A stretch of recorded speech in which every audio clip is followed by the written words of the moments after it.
सिर्फ मदन मित्रा ही नहीं, अनुब्रत मंडल भी आज ममता दीदी को छोड़ के ऋतुव्रत कैंप में चला गया है। जो लोग 40 साल से ममता बनर्जी के साथ पॉलिटिक्स कर रहे हैं, वो लोग ममता बनर्जी को छोड़ के जा रहे हैं और दोनों ही बोल रहे हैं कि हम छोड़ रहे हैं अभिषेक बनर्जी के लिए। मदन मित्रा अभिषेक बनर्जी को हिटलर बोल रहा है, अनुब्रत मंडल बोल रहा है अभिषेक के लिए मैं जेल गया था। तो अभी सवाल इसी पे खड़ा होता है कि ममता दीदी को तो चॉइस करना पड़ेगा। मदन मित्रा जी ने बोला, हमने सबने बोला था अभिषेक को हटाओ, हम आपके साथ हैं। सिर्फ मदन मित्रा ही नहीं, अनुब्रत मंडल भी आज ममता दीदी को छोड़ के ऋतुव्रत कैंप में चला गया है। जो लोग 40 साल से ममता बनर्जी के साथ पॉलिटिक्स कर रहे हैं, वो लोग ममता बनर्जी को छोड़ के जा रहे हैं और दोनों ही बोल रहे हैं कि हम छोड़ रहे हैं अभिषेक बनर्जी के लिए। मदन मित्रा अभिषेक बनर्जी को हिटलर बोल रहा है, अनुब्रत मंडल बोल रहा है अभिषेक के लिए मैं जेल गया था। तो अभी सवाल इसी पे खड़ा होता है कि ममता दीदी को तो चॉइस करना पड़ेगा। मदन मित्रा जी ने बोला, हमने सबने बोला था अभिषेक को हटाओ, हम आपके साथ हैं। ममता दीदी अभिषेक को सचिन तेंदुलकर समझ रहे हैं, बट है वो पाड़ा का पोल्टू। अब ममता दीदी को कौन समझाने जाएगा? पोल्टू से नहीं हो पाएगा। अब ममता दीदी शायद उसको बचा रहे हैं क्योंकि पूरा इतना साल का जो भ्रष्टाचार का पैसा अभिषेक उठाया है, ये इसका तो नॉलेज सिर्फ उसी के पास है ना कि देश में विदेश में कहाँ क्या रखा हुआ है। तो शायद इसीलिए आज तो ममता दीदी पार्टी के बारे में नहीं सोच रही है। आज तृणमूल रहे ना रहे, तृणमूल भाड़ में जाए, अभिषेक सुरक्षित रहना चाहिए। आज अभिषेक बनर्जी को जो पुलिस प्रोटेक्शन मिला, हर एमपी को मिलता है, क्यों ऐसा वीआईपी प्रिविलेज मिल रहा है? यहाँ सवाल यहाँ पर हो रहा है। कोई नहीं रहेगा कालीघाट तृणमूल में, कोई नहीं रहेगा दीदी के साथ। मदन मित्रों अनुब्रत मंडल जब छोड़ सकता है, बाकी जो 2-3 हैं वो भी कुछ दिनों में इधर उधर चले जाएंगे। 21 जुलाई की सभा टीएमसी के लिए हमेशा से ही बहुत इंपॉर्टेंट रहती है। इस बार लेकिन देखा जा रहा है कि टीएमसी के 2 गुट अलग अलग जगहों पर 21 जुलाई की स्मरण सभा या शहीद दिवस कुछ भी बोलिए मना रहे हैं। रीतू का कहना यह है कि मंच पे कोई भी सेलिब्रिटी नहीं रहेगा, नाच गाना नहीं होगा। ममता बनर्जी का कहना है कि मैं जो टीएमसी हूँ उन्हें कार्यक्रम करने नहीं दिया जाता, रैली नहीं करने दी जाती। अल्टीमेटली कोर्ट जाना पड़ा उन्हें और बिरला प्लेनेटोरियम के पास में उन्हें जगह दी गई है। पहले मुझे आप एक चीज बताइए कि सही 21 जुलाई कितने शहीद दिवस हो रहे हैं कलकत्ता में? कांग्रेस कर रहा है, ममता बनर्जी कर रही है, ऋतुव्रत तृणमूल कांग्रेस कर रहा है, एनसीपीआई भी करेगा बोल रहा है। अब तो सिर्फ लेफ्ट बाकी है जिन्होंने गोली चलाया था, वो भी एक कर ले। तो शहीद दिवस का तो एक मजाक बना के रख दिया है सब पार्टियों ने। पहला बात ये।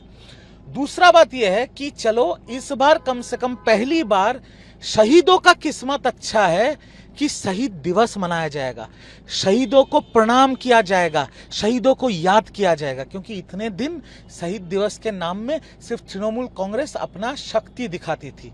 शहीद दिवस के नाम पे भाषणबाजी होता था। शहीद दिवस के नाम पे हम भी पिछले 2 साल शहीद दिवस के उस स्टेज पे थे। शहीद परिवार जो शहीद हुए उनका परिवार पीछे बैठता था।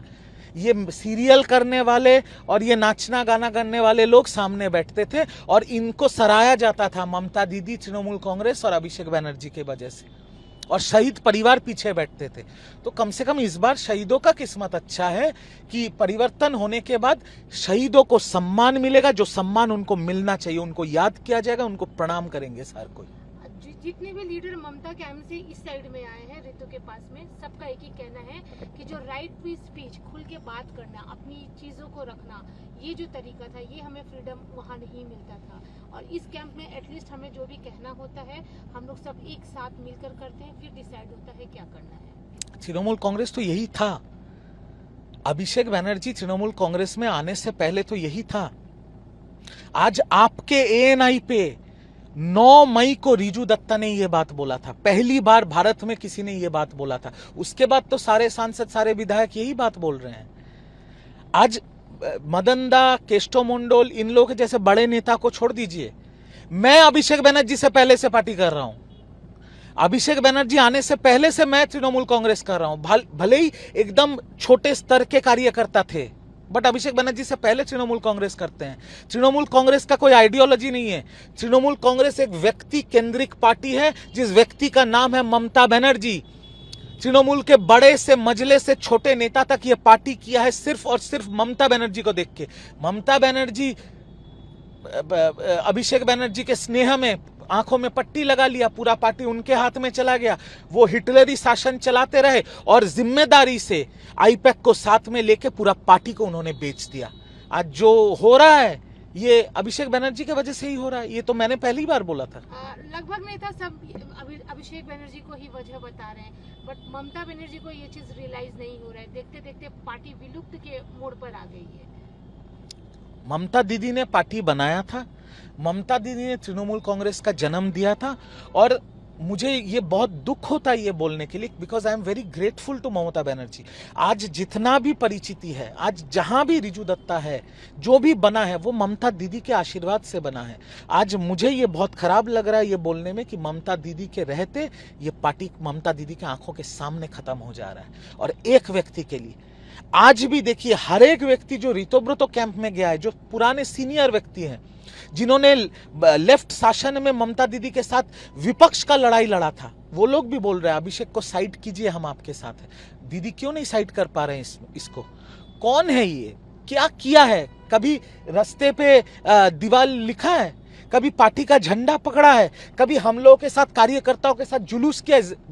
पार्टी के पहले दिन से तो सिर्फ जीप में खड़े होकर हाथ हिलाया है, फिर पार्टी में घुसते ही बिना पार्टी के एमपी का टिकट, और शुभेंदु अधिकारी जो बंगाल के मुख्यमंत्री, शुभेंदु अधिकारी को हटा के यूथ के प्रेसिडेंट बन गए। बताइए, आज शुभेंदु अधिकारी मुख्यमंत्री है और इनको कभी कोर्ट, कभी सीबीआई, कभी ईडी, कभी सीआईडी ये करना पड़ रहा है। कोर्ट के भारी फटकार के बाद आखिरकार आज वो निकले और उन्होंने अपनी आवाज का टेस्टिंग करवाया। मैं तो ये जानना चाहता हूँ, आवाज का टेस्टिंग करवाया कैसे? गाना गाया कि डीजे जो डायलॉग दिया था डीजे वाला वो जाके बोले? और सबसे बड़ा सवाल ये कि इतने दिन गए क्यों नहीं? मैं तो इस बात से हैरान हूं कि जो व्यक्ति ये बात बोला था, और इसी डीजे वाले केस में मेरे को सीआईडी ने बुलाया था विटनेस के तौर पे, मैंने जाके बाकायदा वीडियो रिकॉर्डिंग के सामने मैंने सीआईडी को अपना बात रखा। मैं तो उस दिन भी सीआईडी को बोला, जब मुझे पूछा गया था, मैं हर सवाल नहीं बोल सकता कि अभिषेक बनर्जी क्यों नहीं आ रहे। मेरा सवाल तो यही था कि जो बात उसी व्यक्ति ने कहा है, सार्वजनिक मंच से कहा है, मीडिया के सामने कहा है, जो पार्टी का ऑफिशियल सोशल मीडिया हैंडल से जिसका प्रचार हुआ है, तो वे व्यक्ति क्यों नहीं जाके अपना वॉइस सैंपल दे रहे हैं? शायद और बाकी जो केसेस हैं जहां पर कुछ वॉइस सैंपल्स है, शायद वहां पर मैचिंग हो जाएगा, और मैचिंग हो जाने से तो फिर दिक्कत बढ़ जाएगी। एक और चीज है, ममता बनर्जी लाइव आई थी आज, उन्होंने एक बार फिर से पुलिस को ही टारगेट किया, बोला बीजेपी का होकर काम कर रही है।